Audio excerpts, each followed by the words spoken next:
The 12 best fall prevention exercises.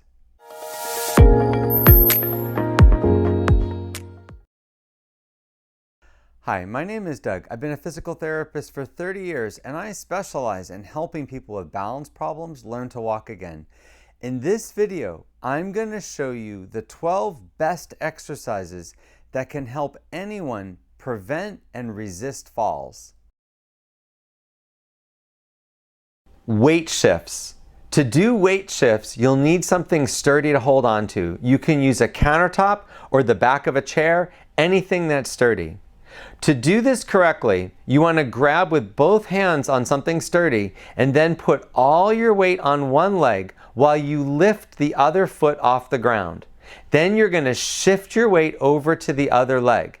You want to repeat this going right to left. Now, the main thing that people have trouble with this is they don't shift fully onto both sides. You want to have both of your hips over your leg on the right and both sides of your hip over your left leg on the left. And that means shifting fully in each direction. Most people, what they'll do is not shift much at all. The reason people shuffle is they're not shifting their weight. And that's why this exercise is so helpful.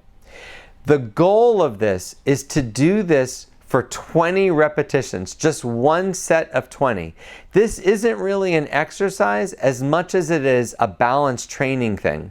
So you only want to try to work up to doing 20 repetitions to the right and 20 to the left.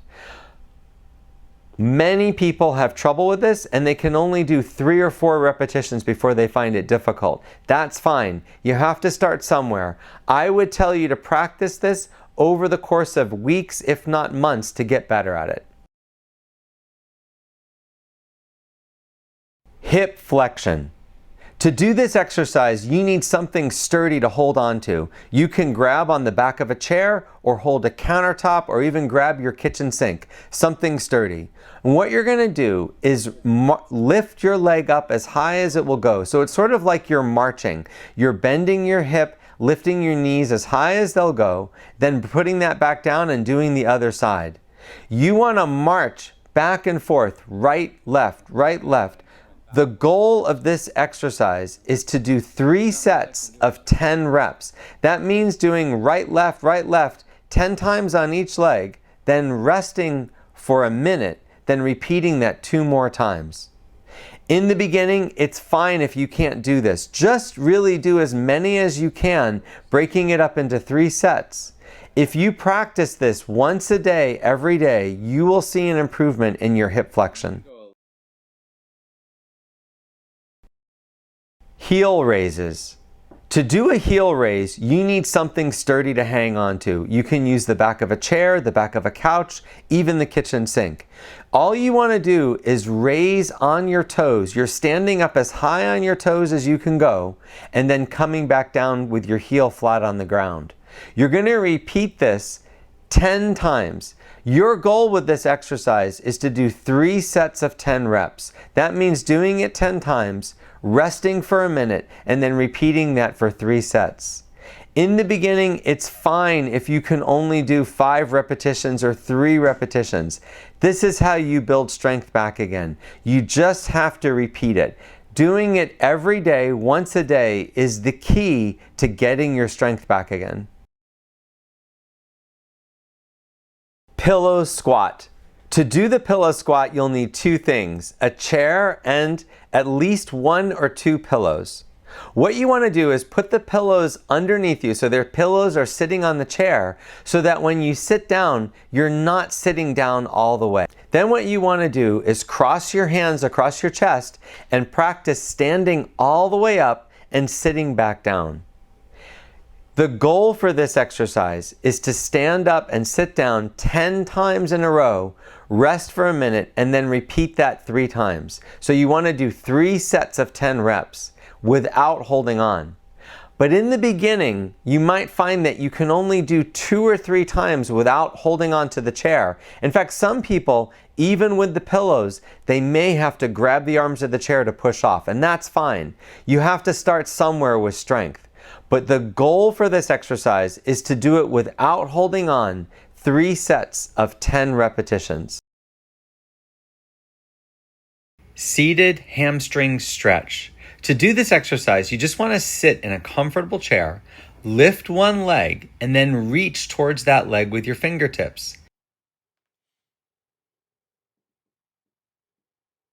If you can keep your back straight, it's going to be a little bit more of a stretch, but a lot of people are going to have to round their back for a variety of reasons, and you're still going to get a good hamstring stretch when you do it. Now, ideally, you want to hold the stretch for a slow count of 20 on each leg, and then repeat it 2 to 3 times on each leg.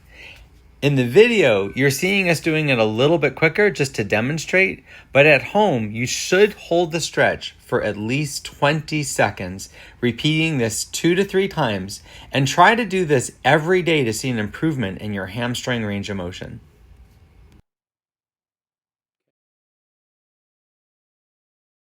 Wall leans. To do this exercise, you want to be standing against a wall. Where you put your feet will determine how difficult the exercise is. So in the beginning, just bring your heels about 4 inches away from the wall. Then what you want to do is cross your arms across your chest, and then using your muscles in your feet, pull your body off the wall. This is a difficult exercise, and a lot of people will find themselves cheating by either pushing their bottom against the wall or by bending forward to get themselves off the wall.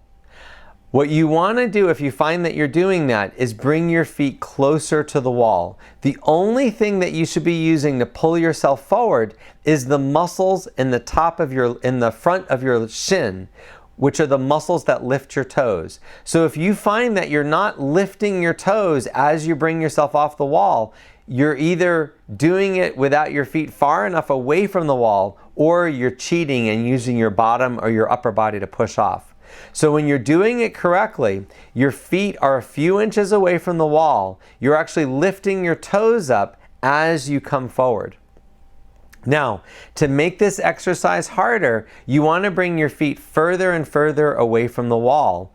But there's a limit. Obviously, when you get your feet too far away from the wall, you're not going to be able to bring yourself off the wall without cheating. So I would say the maximum is about 12 to 18 inches of your heel away from the wall. I would practice this 5 to 10 times every day. There's not really sets and reps to doing this. This is really more of a balance challenge activity, but it's a great way to practice bringing your weight forward. So many people have trouble learning to bring their weight forward when they're walking. They end up putting all their weight on their heel, which is why a lot of people fall backwards, not forwards, when they stumble. This is just a good exercise that builds proprioception, awareness of where your body is in space, and helps you, if you ever lose your balance and you're falling backwards, this will help you bring your weight back forward again. Heel to toe walking. To do this activity, you just need something sturdy to hold on to. You can use a countertop, the back of a chair. You can even use your kitchen sink. You want to walk heel to toe 2 to 3 steps in one direction, then grab onto that object, turn around, and walk 2 to 3 steps in the other direction. When you're walking heel to toe, you're actually putting one foot in front of the other with your heel touching your toe. Your goal for this exercise is to do this 3 times in each direction without holding on. In the beginning, you might have to hold on the entire time, or at least put one finger on the countertop the whole time. That's fine. People aren't automatically able to do this exercise. Most of my clients have to practice this for weeks, if not months, every single day before they get good enough to do it without holding on. Backward walking. To do this exercise safely, you need a countertop or the back of a chair or something to hold on to just in case you lose your balance. You simply want to stand up straight and step backwards 2 to 3 steps. You don't want to step so many steps that you're away from that you're away from something to hold on to, but you want to do 2 to 3 steps in one direction, then carefully turn around and go 2 to 3 steps in the other direction. Your goal is to do 2 to 3 steps in both directions, repeating that 3 times without holding on. But it's probably going to take weeks of practicing this, if not months, before you're going to be able to do it without holding anything. Hip abduction.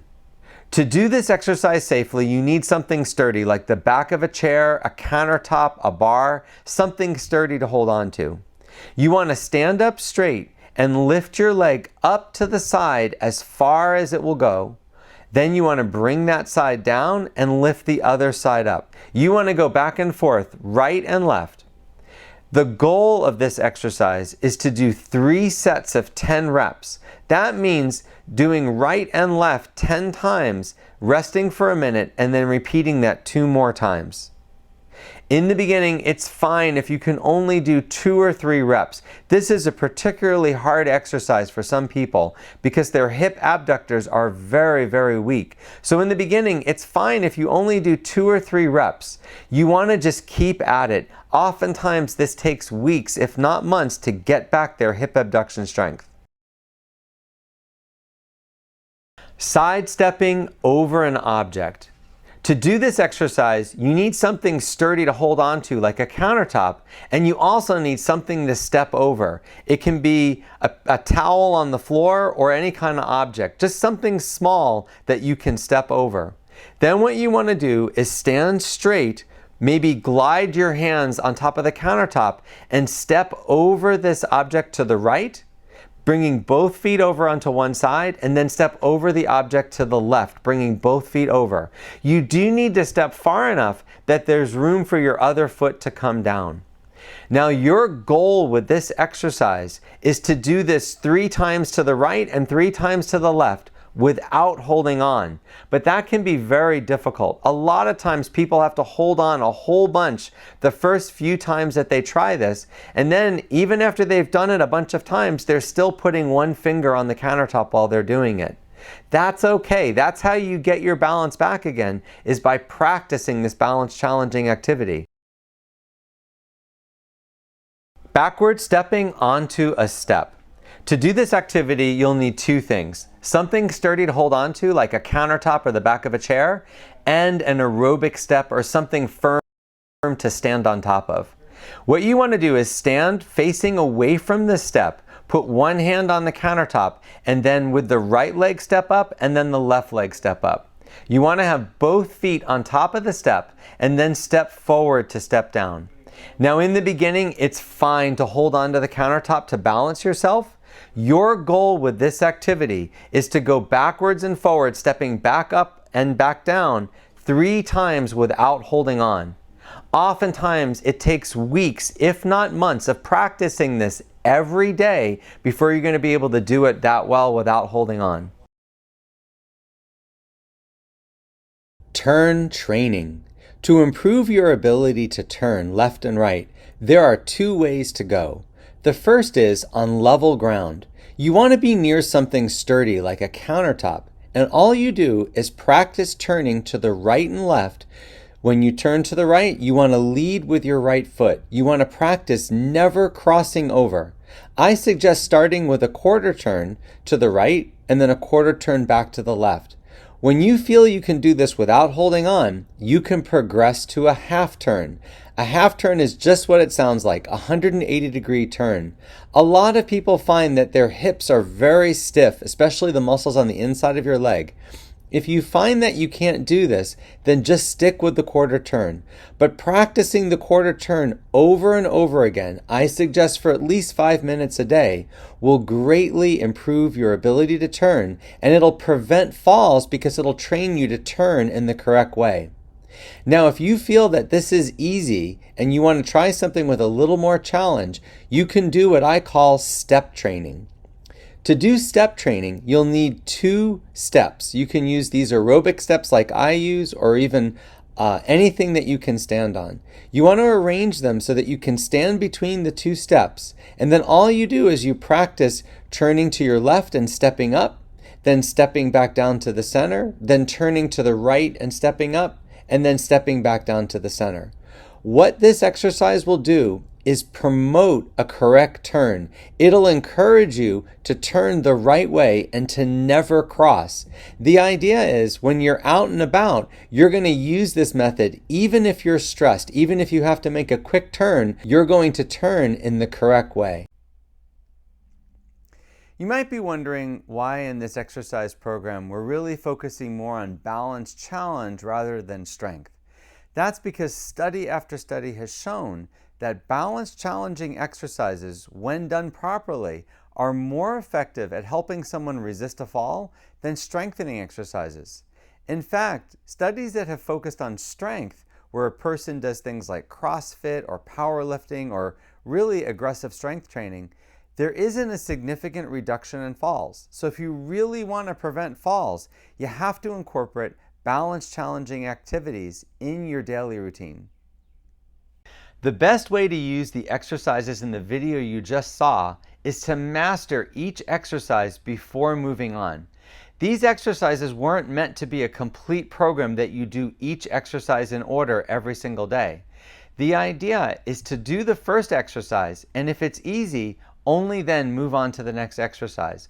Once you get to an exercise that's difficult, you want to keep practicing that exercise every day until you master it. That could take days or even weeks, but once you master it, that's when you want to move on to the next exercise. I hope you found this video helpful. Click the subscribe button if you want to see more videos like this. If you would like more help with your balance, look in the description for a link to a course I created that can help anyone improve their balance at home.